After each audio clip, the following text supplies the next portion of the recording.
Live from Washington, D.C., it's Quintessential Listening, Poetry Online Radio. Now, here's your host, Dr. Michael Anthony Ingram.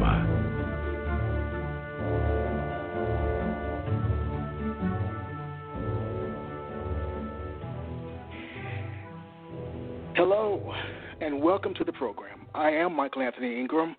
My special guest today is the incomparable Jess Care Moore.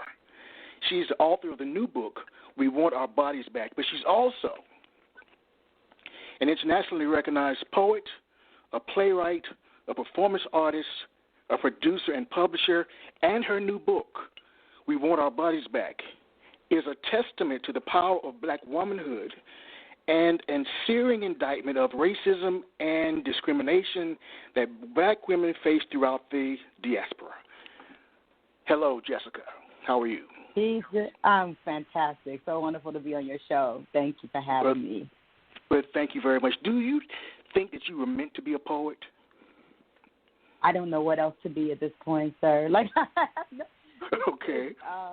I've been a poet, I think, in my entire life. When I was around 9 years old is when I started writing. And before I was writing, though, I was curious. I was dreaming a lot of deja vu. And so, as a young child, I was very curious about animals, and I paid attention to people in a way that was just a little different. I didn't know that was a poet, in the making. So because I didn't know really you could be a poet necessarily for a living, I ended up growing up thinking I would be a journalist. I wanted to tell stories. I wanted to tell other people's stories. And so it was always in me. And just to know how to create that career path for myself. That's not something they tell you in school, that you could be a poet for a living. You could travel the world as a poet. And wow. I'm really blessed, for 25 years that's been my life, and I've been able to tell little brown and black girls, from places like Detroit, from Brooklyn and Harlem, Chicago, and San Francisco and Oakland, whatever, that, girls that look like me can write poems about their lives, make themselves, the center of the story, right? Not the sideline, not the one token thing, but just actually the center, be a black girl or a black woman's story, and that you can travel the world on poems that way and build a life around it. And so, I didn't know that, but that has become my reality, and that's not for nothing, that's for sure. So. All right. Well, congratulations on all your success. Working with brown and black girls, that's beautiful. We need that. We need people out there who are willing to say, yes, you can be somebody. You can be somebody. It's beautiful. Yeah. It's beautiful. Yeah. Now, tell me about your book, We Want Our Bodies Back. Yeah. Well, it's my fifth book. It came out during the pandemic on HarperCollins, Amistad. I've been running More Black Press since 1997 and publishing poets in my own work as well, and decided to worked with my agent to give this book to this larger press. I'm the first black woman poet to be published by HarperCollins since Gwendolyn Brooks. Oh, wow. So it was a really, really big deal for me. Yeah, yes, really it is. Big deal. Yes. An honor, and I'm walking in it. I got a poem for Gwendolyn Brooks in the book, of course, and so this book is We Want Our Bodies Back. The title poem I wrote for Sandra Bland after she was murdered, and hung, in her jail cell. And Sandra Bland really stayed with me. As poets, we are empaths. Like, I can feel everything. And when I watched Sandra Bland's videos, I felt her. It was me. It was my girlfriends. It could have easily have been me. It's the way I feel when I'm pulled over. You're irritated already when you know you've done nothing. And so all those norms that it comes with being a black person in this country that white America may not, a lot of white America doesn't quite understand the weight that we carry in simple things, by just the way you travel and the way you're treated in hotels and in planes. And it's 2020, and so we're still talking about this in 2020, which is pretty ridiculous. Yes. But the book is, it's a book of love poems, but they're radical. It's radical Black love poems, I'm a daughter of the Black Arts Movement, so I'm a daughter of Sonia Sanchez and Amiri Baraka and Jill Scott Heron, the last poets, and Baba Hakeem Adabuti, Lucille Clifton, and Jane Cortez, these women, these poets who have been fighting the good fight for quite some time for the liberation of our people. We simply want to be free. We want to be able to be human. And so writing this thing called poetry, for me, helps me feel connected to humanity. And hopefully when people hear it, that's what they feel too. Wow. Please share a poem from your book. I will. This is a shorter poem, and it's for one of my teachers' mothers who we lost a few years ago, Ntozake Shange, and who I know you would know. And if people know that she wrote for Color Girls and many other incredible books. And so I used to be a roller coaster girl. As a poem I wrote for her after spending some time with her right before she passed away. We were having breakfast in Florida together at a festival, and I said, Ntozake, I used to be a roller coaster girl. She always reminded me of my older self. That she's like the wild side of me, and I love how she existed in the world as a poet and a rock star. So I used to be a roller coaster girl. Right. I used to be a roller coaster girl. 7 times in a row, no vertical in these skinny legs. My lipstick bubblegum pink as my Panther 10 speed, never kissed. Nappy pigtails, no brand gym shoes, white line, yellow short shorts. Scratched up legs, peddling past borders of hummus and baba ganoush, mosques and liquor stores, city chicken, pepperoni bread, and Superman ice cream cones. Yellow black blending with bits of Arabic, Islam, and Catholicism. My daddy was Jesus. My mother was quiet. Jane Kennedy was worshipped by my brother Mark. I don't remember having my own bed before 12. Me and my sister Lisa shared. Sometimes all 3 more girls slept in that queen. You grow up so close, never close enough. I used to be a roller coaster girl, wild child full of flowers and ideas, useless crushes on Polish boys in a school full of white girls. Future Black Swan singer Zeppelin, U2, and Rick Springfield, hoping to be Jesse's girl. I could outrun my brothers and everybody else to that recurring line. I used to be a roller coaster girl. Till you told me I was moving too fast, that my rush made your head spin, my laughter hurt your ears, a scream of happiness, a scream of freedom pouring out my armpits, sweating up my neck. You were always the scared one. I kept my eyes open for the entire trip. Right before the drop, I would brace myself and let that force push my head back into the hard iron seat. My arms nearly fell off a few times, so I kept running back to that line when I was done. Same way I kept running back to you. I used to be a roller coaster girl. I wasn't scared of mountains or falling. Had I looked forward to flying and dropping off this earth and coming back to life every once in a while. I found some peace in being out of control, allowing my blood to race through my veins for 180 seconds. I earn my sometimes nicotine pull. I buy my own damn drinks, and the ocean still calls my name when it feels my toes near its shore. I still love roller coasters, and you grew up to be afraid of all girls who could ride fearlessly like me. That's it. And it's short poem. That was one of beautiful. My nice poems, Thank you. That's it. That's for my babies. That's my young girls out there, my little tomboys and girls, who could outrun all the boys and sit in roller coasters. I have 5 brothers, and I grew up with 2 of them in my house. And a really strong father figure, so I had to be a strong little whippersnapper back in the day, so I could keep up. I can understand without a male energy. I want to ask this question, and you've answered it probably 1,000 times in interviews. Why is poetry important? Oh wow! Well, poetry saved my life personally. I think why poetry is important as an art form, though, is because it's accessible. It's an accessible art. They've taken poetry and they put it inside these books and took black faces off of them and just they talk about, iambic pentameter, and you learn about Faust and Shakespeare and Thoreau and those writers fine. I learned them like everybody else, regurgitated Eliot and that's fine. But poems are like, I would say that poetry is like double dutch. It's black girls doing double dutch. So they took something like double dutch and put it and took the soul out of it and then put it inside of academia, and then people don't know it belongs to them, And so when you actually, I've seen poems really transform young people's lives, the way it completely saved mine. When my drama coach, my drama teacher at Cody High School in Detroit, brought for Color Girls into the Black Box Theater when I was in 11th grade, my life hasn't been the same since. It ain't been the same since. I have not returned from that space. All I've done is create myself out of that. One piece drives who I am to this moment. And it changed me and inspired me. And poems, I mean, in like 1 minute, in 3 minutes or less, you know, you could read a poem and go somewhere else. So everyone can't read a novel, right? Novels might be hard. Even for some of the best readers, we struggle with getting through that novel.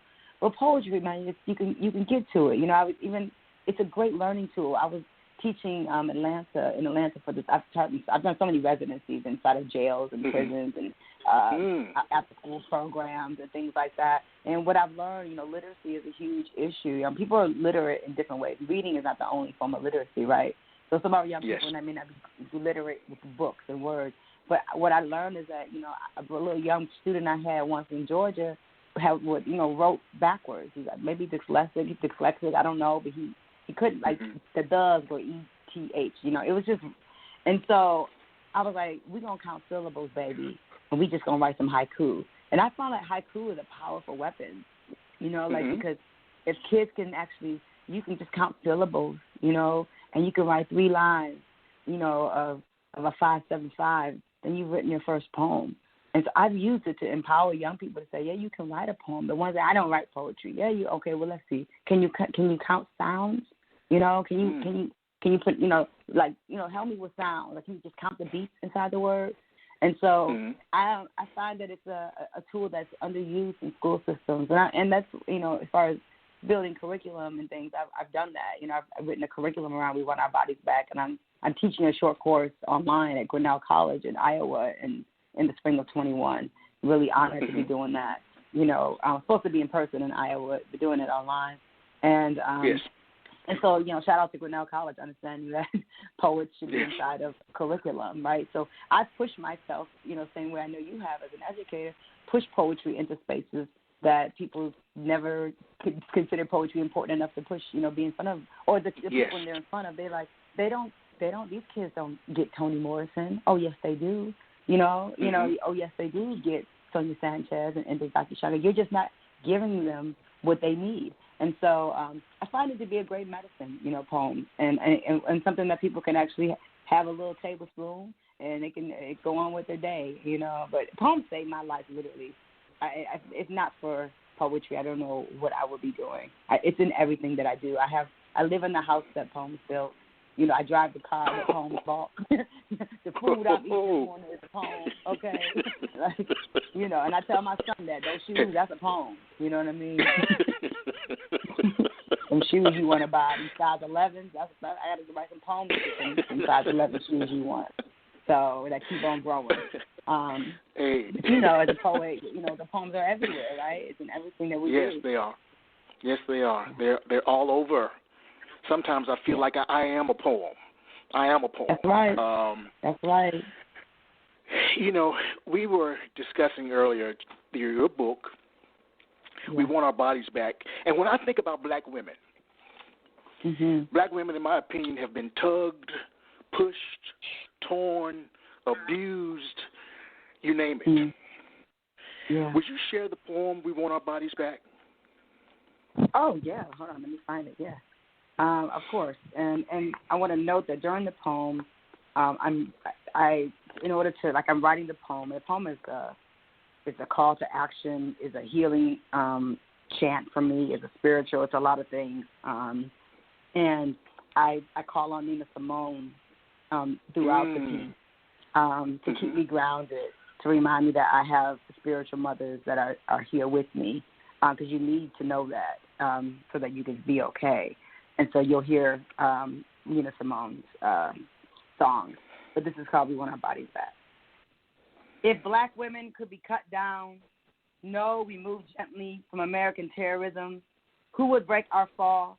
Which direction we travel to feel safe? Wild is the wind. If we could turn in the skin these sharpened bones, this brain full of power and history, who would we resemble? Invisible doesn't come in black. How many nervous breakdowns? How many funeral black dresses? How many fibroids? How many nooses? How many of our bodies must be raped, cut into pieces, burned inside garbage bags, buried? How many of us blossom a beautiful tree of life and pray their pride isn't cut down the middle, reduced to trunk, or a close friend doesn't die climbing their limbs, attempting to simply grow outside the gritty soil they were planted. I put a spell on you.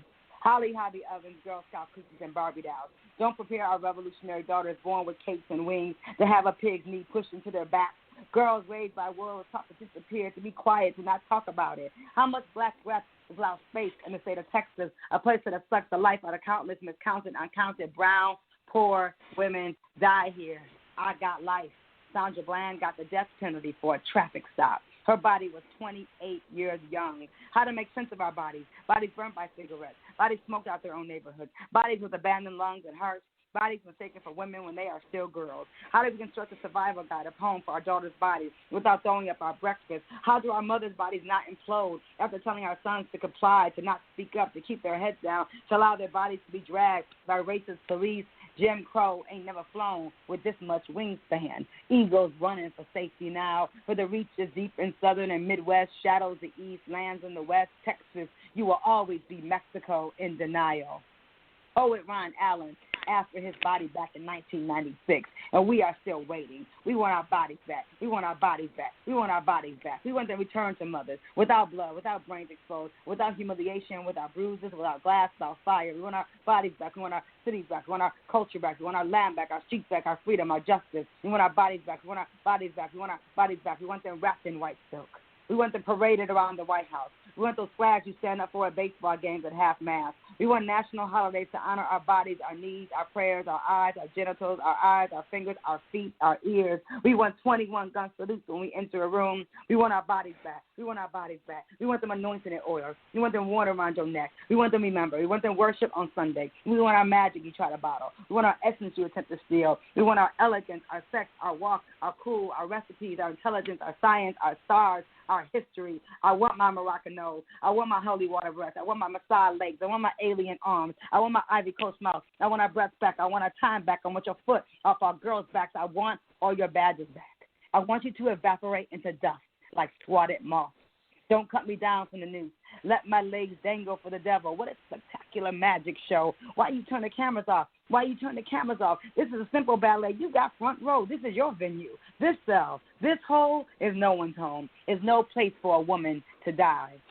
You probably never heard of Judith Jameson, Catherine Dunham. Oh, we know how to get our legs in the air. We know how to elevate, use our bodies to tell a story of middle passage, of survival, of lynchings. You have always left our bodies under your control. Don't you touch me. Don't you take me down. Don't touch my body. Don't touch my music. Don't touch my patience. Don't touch my car door. Don't come near my window. Don't talk to me in that tone.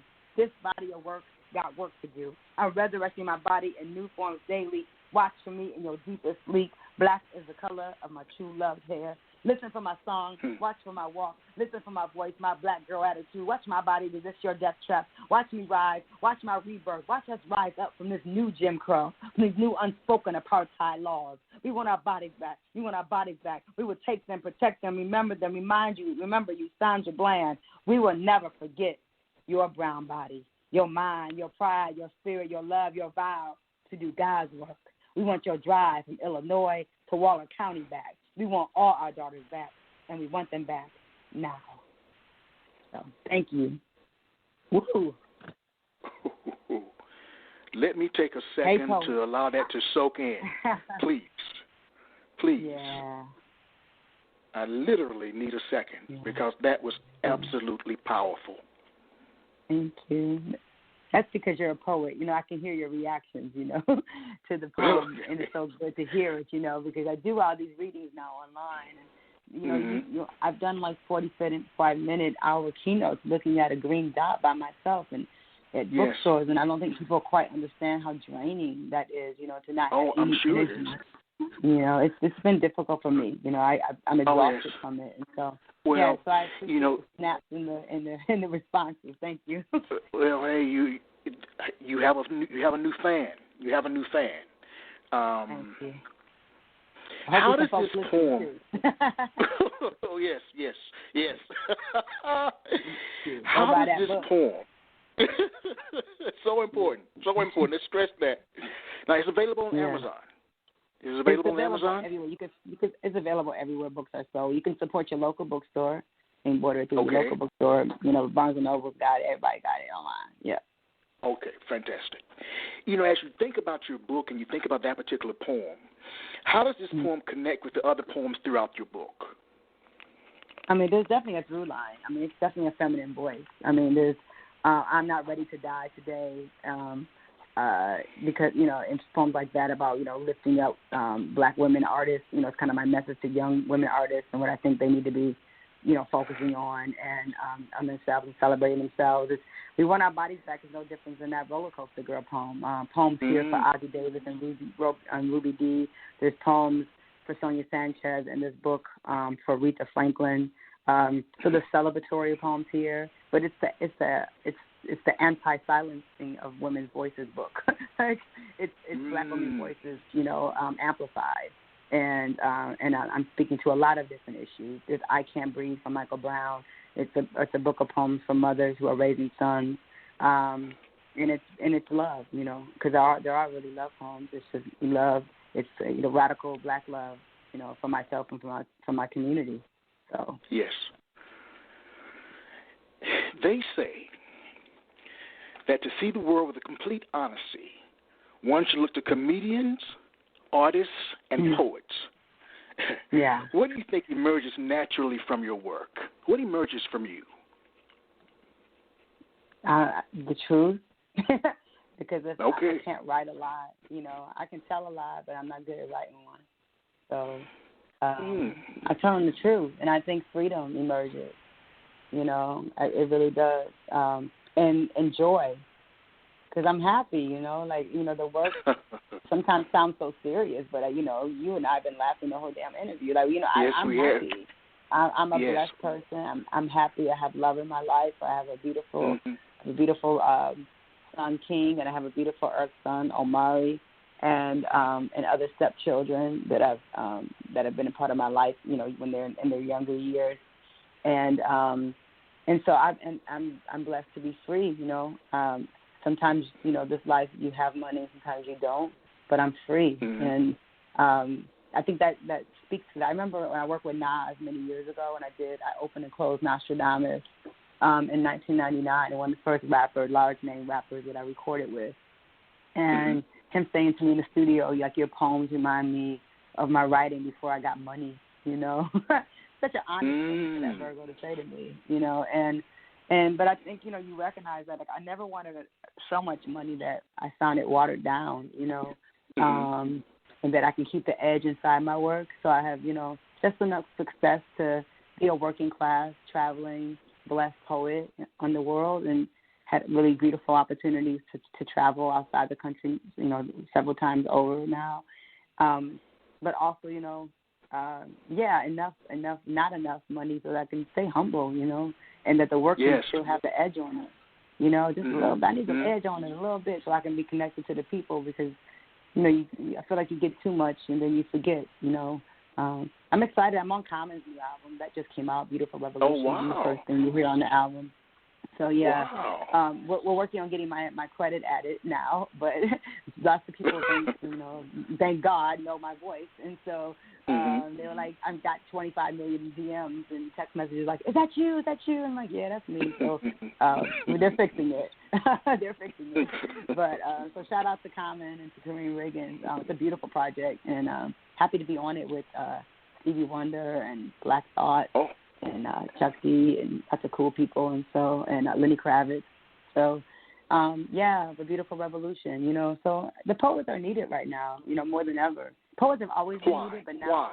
Because Why? Well, the thing is, we've always been in this work of liberation, and using art for that way. So some of the other artists who are more mainstream, well-known pop stars, it's good for them to pull us into the loop, because this is consistent work for us, right? It's not just now we're going to write our album that talks about black excellence and getting the knee off of our necks. Like, that's my work. That's my book. When I was 19, I wrote that book, when the words don't fit in my mouth. I was writing, those are poems I wrote between 19 and 21 years old, and so that work is right there. Black Statue of Liberty is right there. I stand still above an island, sit straight in my hair, scar in my face, long braids in my hair. People fly from all over just to swim near my time or climb my long flight of stairs, but they trip on their shoestring lies.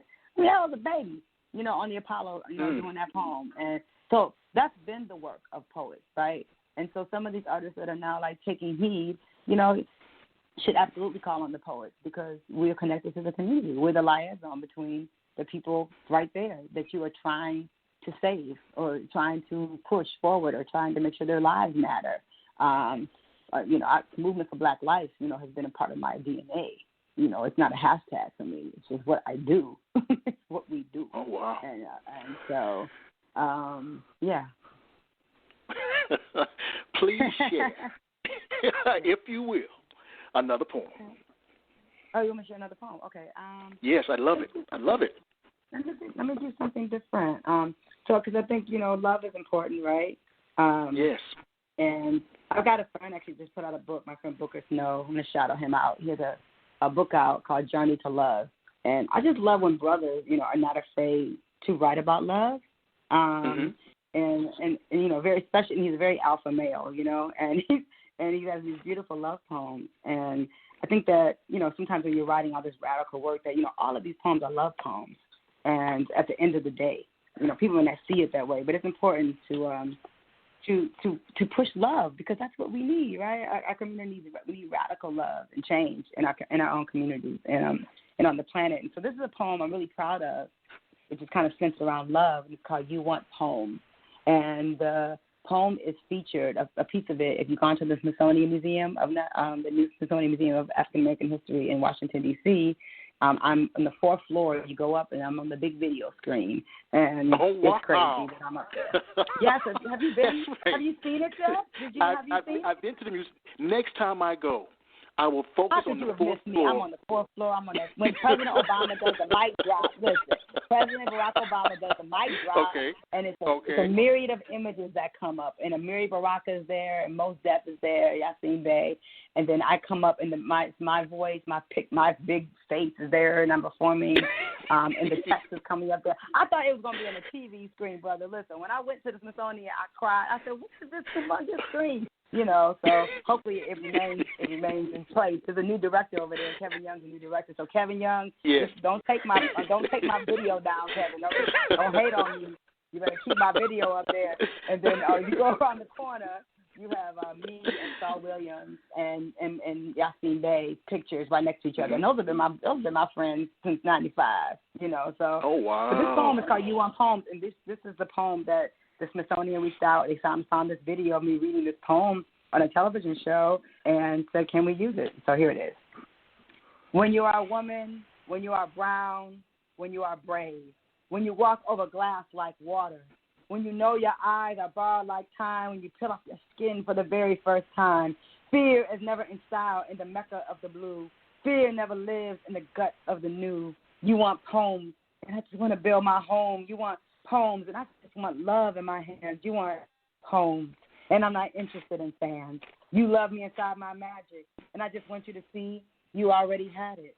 It is a telling when someone asks. It's the way he holds the glass, licks the surface, examines without touching. It's the way our energy takes over rooms. It is a subtle conversation. It is the freedom of emancipated language. It is words scribbled inside my skin. It's the curve of the line, the beauty of the lies. Stories passed down to generations of pain and pride. Ocean and tide, water remembers, water returns. African mermaids blending with dark sand. It is the danger of the dance, the upright heart of the bass, the dice roll drum, the cymbal tease, the last laugh, the addiction to this moment. Where else do I put it? Don't know where to put it. Place it, bury it deep in my chest, back of my throat. Where should I hide it? On this stage? Should I give it to you? Here is my honesty, my work undressed. Legs stretched across piano, traded like cattle, raped like animal, left for dead, sucked dry for inspiration. In love with the idea of living long enough to simply write about it, push it out my body and watch my son slowly grow into it. You said you wanted a poem. Now what you gonna do with it? Huh? Whitney, Etta, Abby, Billy, Nina, Phyllis. How much time you got? How much time you got? I'm a body of clock. I'm a master of mics. I'm a metaphor for survival. I'm the gold they use to build their churches, a beautiful idea to flirt with, but who shall I marry? The moonlight, the sunrise, the white dove, the wolf, and Eastern music, a prayer? How many babies we going to make inside a song? Which revolution? Which nation shall we rule? The island of the spirit will, the beauty of the believers, the carpenters, the men who build the dream and place you on the front line of their planet. One day, the stars will line up between breath and ink and voice, between reality and choice. It is the danger of the dance, the upright bass of the heart, the dice-roll drum, the cymbal tease, the last laugh, the addiction to this moment.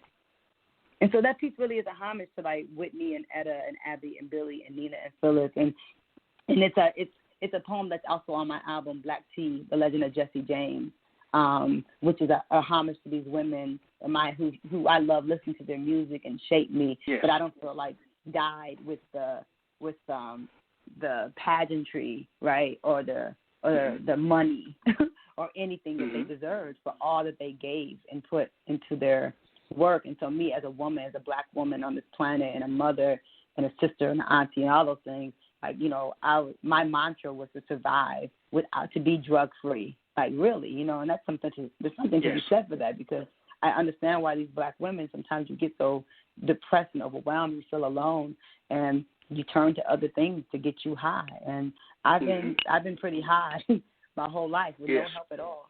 And so, and I know that's a blessing. It's not because it's an easy thing. It's because it's a choice that I've decided that I'm going to be fully awake and present for this life. And I have to raise my son, who I've been raising on my own most of his life since he was 10 months old. And so You Want Poems is about survival, you know. It's about wanting love, you know, and wanting love. And it's difficult for women, not just like those women, but women like me, women like who I know in my circle, who are fascinating black women who struggle with finding the balance in their life, you know, with finding a person, whatever you date. I date men, and, you know, finding a man that isn't overwhelmed by your light. And pushes your voice and your light forward, and is able to sit back and let you be great. You know, that's not an easy task, you know, in the world of ego. So You Want Poems is about that. It's also about people asking me for poems, you know, like they always want poems, and I'm like, what you going to do with it? That's the last line. What you going to do with it? That's the last line that comes up. You said you want a poem, now what you going to do with it? And it fades out. So, yeah. I could listen to you all day. The way that you project, and like you say again, you've been in this for a long time.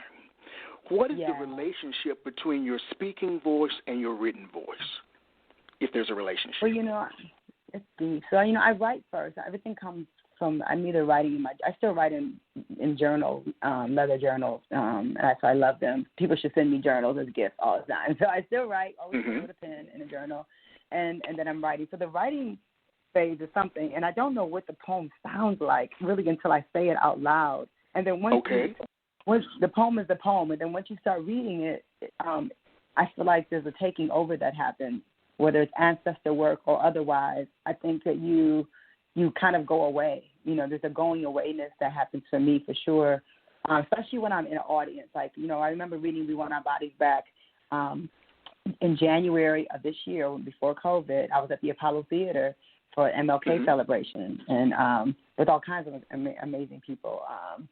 And I read my poem, and like the exchange I have between audience and the sound and breath of the work is much deeper than just reading the poem on the page, and so there's a different relationship. Like when you're reading my book, you're having your own voice. You're reading it in the pace that you read it in.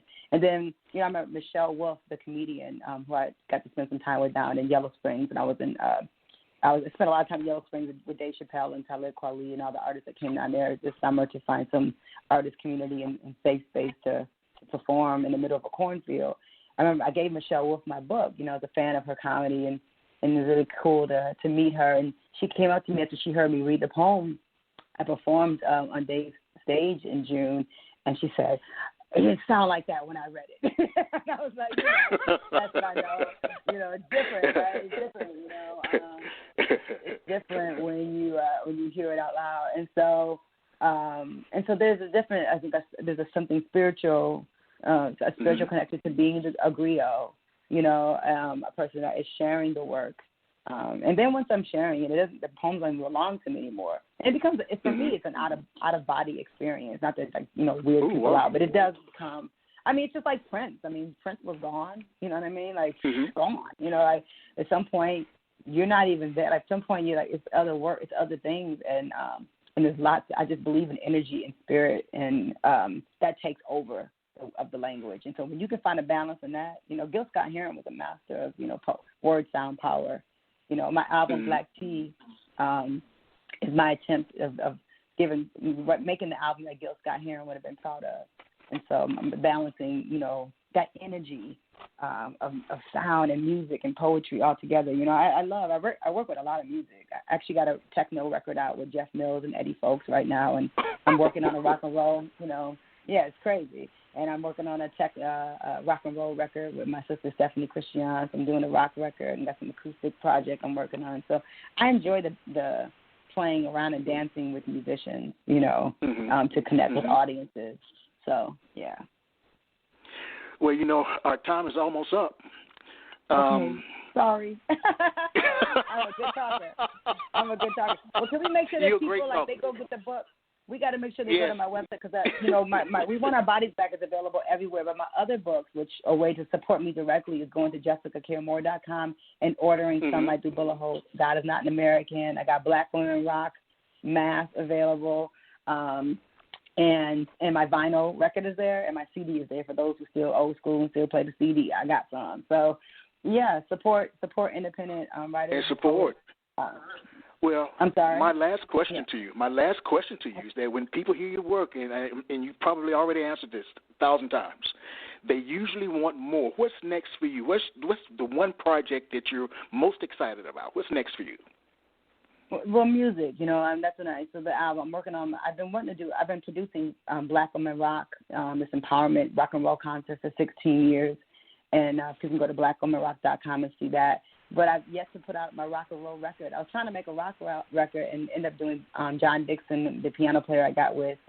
We created Black Tea, The Legend of Jesse James, and it's a jazz soul project. And so I want to make my rock and roll record because I want to jump around like Patti Smith. I'm very, similar in how I was comparing myself to Patti Smith because, she's this literary artist. Yes, and literary I know Patti Smith, yes. But, but also very much. But people don't compare me to her because she's a white woman, But I'm very Patti Smith with it, and so I'm actually writing about Patti Smith right now for a punk anthology about my connection to her. But yeah, I want to do my rock and roll record because I've been making rock and roll music for years. I just never. I wasn't. Yeah. Do Black Women Rock. If you come to Black Women Rock, that's me. I'm jumping around. I'm writing books around it. It's very punk. It's crazy. I'm having a good ass time. But in the studio, it's got to sound good. And so when I started doing the record, I was like, I wasn't enjoying it. And so now I've got some pieces on deck to make a hot little punk poetry record. So I'm excited about that right now. And I'm writing some children's books and young adult novel in verse. So I'm pushing the books as well. New books are coming. So. We Want Our Bodies Back by Jessica Care Moore is available now. We want you to go out and buy it. It's a phenomenal book. She's phenomenal. Thank you. As I said, I could talk to her all day, but I know we've got to go. But look, Jessica, thank you so much, and have a fantastic day. It's my pleasure. I can't wait to share the interview with everybody. Thank you so much. All right. Okay, take care. Take care. You have just listened to the Quintessential Listening Poetry Online Radio Podcast with your host, Dr. Michael Anthony Ingram. Subscribe to our podcast on iTunes, Spotify, or Stitcher. And make sure to catch our next episode.